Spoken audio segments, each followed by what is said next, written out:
Hi everyone, so I finished my training for today. I still don't have any work. I'm applying for temporary jobs as well through the agencies. So if anyone hears of any work for me, please do get in touch with me, my friends, and any family members or from my professional network. The session today was interesting. I guess we had 3 sessions because we had 2 in the morning and then I had 1 at lunchtime, so a busy day for me. But I think it's just emphasizing the same things. Like, all of us are already using AI. If you're logging into a computer, if you're using it for your research, if you're using it to reference things, then you're using AI. I do a lot of online research, and even when I did my master's, I used a lot of online portals to access information to do my research. And so it's just basically looking at how stress is affecting all of us, because there's different factors affecting us, not just AI, but changes in the environment, the ongoing hardship in Canada and around the globe, stresses of everyday life. All those things affect you as an employee, and looking at how you can, if you're working, try to alleviate some of that stress for your workers so that they can do their jobs and get on with doing what they have to do at work. And I think for me, the good thing is that a lot of the providers are letting employers know that they can't just focus on the workplace. They also have to focus on a holistic view, which is looking at people's home environment, covering their cybersecurity at home, and having like a number they can call if they do get hacked, or they get hate messages, or they get hate texts like I did and like so many of us do, or their banks are not willing to take responsibility for hacking that's taking place. So it was good for me to join in and just look at how my experience ties into that, because we did have very good tools at Teleperformance. We had a good login system, and the security systems were good. We had 1-800 numbers to call, and those things develop over time. When you're a startup, it's not there.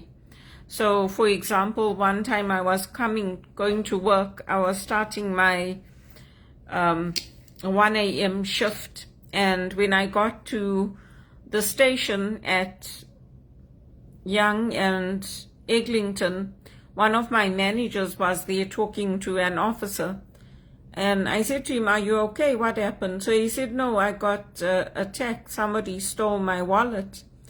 So then when I went to the officer told me, "You can go, I need to talk to him." So I went to the office, and then I told them, and we didn't have anything set up where we could reach out to a manager to tell them what happened. So I told my manager, like, he's there, he's at the station, and he's pretty shaken up. So, someone needs to go make sure he's okay. And then he came in. But things like that we need to have in the workplace, because we need to let people know what's happening. And he said thank you to me, because it's very scary. And when you're going to work at that time, like you're traveling on the trains, you're on your own, there's homeless people that sleep on the trains, there's drug addicts on the trains, and most of the time the trains are empty. There's not a lot of people using them if you're going at that time, unless there's a game or a match on. So it's something for companies to think about. And then also people mentioned how today, because people are using tools, some people are taking fake sick notes to work, and even photos can be deep fakes. So we learned a little bit about that and how to spot them. And you may need to even follow up, like receiving the doctor's note may not be enough. You may need to call that service provider and check on that doctor's note. So it's good to learn. We covered that today in the morning session. And then in the afternoon session, we looked at cybersecurity and the importance of that also for making sure, because employees do face cyberbullying, cyber extortion, cyber fraud. All of those things impact all of us. And especially if you have elders or if you on your own, you'll find that they target you more. And in Canada, there's an increasing population that has been targeted by romance scams, by hate messages, text messages that are hateful. Even I receive those and I've shared them with people. It's not only me that goes through it. There are millions of us. So it's important to look at how that affects productivity. It can affect absenteeism. Absenteeism has risen because of incidents like that, 3 or more hours a week, because people are then having to deal with personal issues as a result of that and filing reports with the police, making sure that their information is protected. It becomes very time-consuming. So we're trying to look at prevention rather than having to deal with the situations, but they do come up. And when we have the benefits in place, that benefits the company ultimately. It might seem like it's a lot to fork out and to get the systems in place, but you'll end up saving millions if you do have the right systems in place. And so we just looked at that and how we can help our teams, basically to build strong teams, to embrace the AI, not to kind of have resistance to it, because whether we like it or not, it's here to stay. So for me, I embrace it, I use it, and it's important to fact check though. If you're not using reputable online portals, like the University of Toronto has reputable systems, Regis College has reputable systems. So you're going into a portal and then you're accessing information that is true and that is relevant. But if you're just accessing the internet, there's a lot of fake sites out there. There's a lot of fake information. And even when I became a Maxwell speaker, a lot of people thought I was fake because I had the website and everything set up.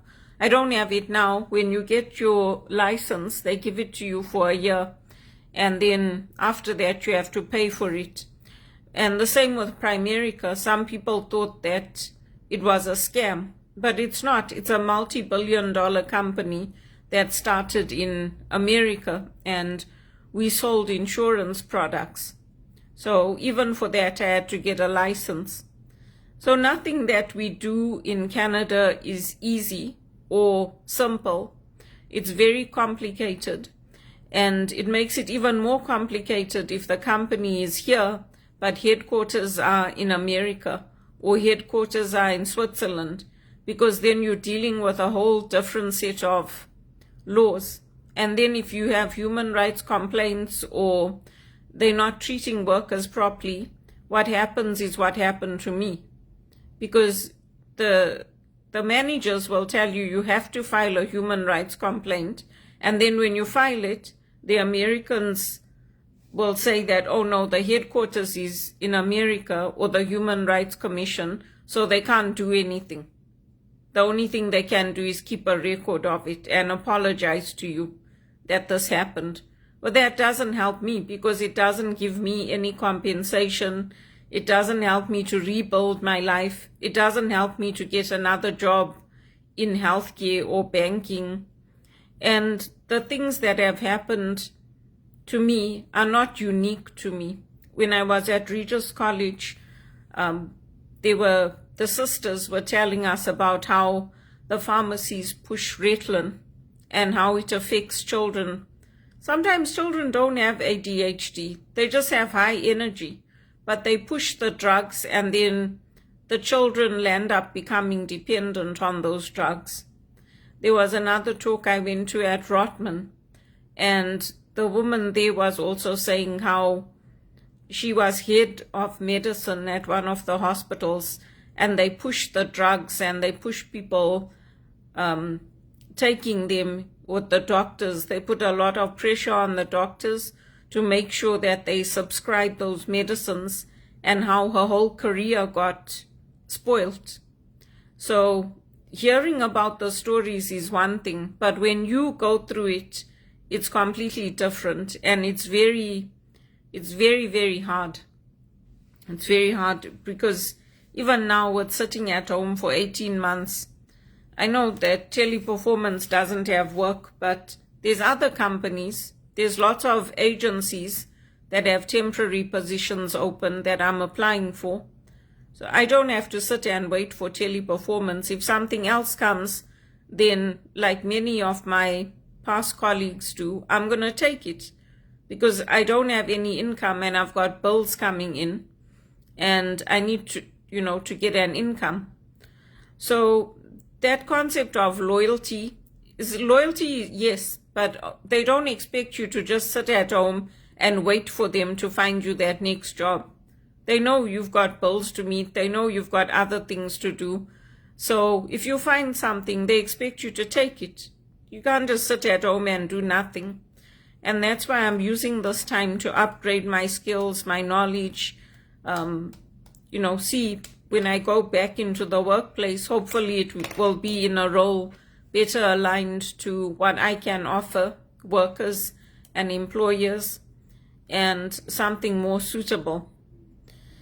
But yeah, that's what I do when I'm at home. I sign up for as much training as possible. I try to do as much as I can online so that I don't have to go in, because I don't like the fact that people are tracking me and having me followed and reporting when I'm going to different places, because all of the things I'm doing are legitimate. They're mainly HRPA events, and they normally have them at posh places. They'll have them like at the HRPA offices downtown, or First Canadian Place, or some of the hotels.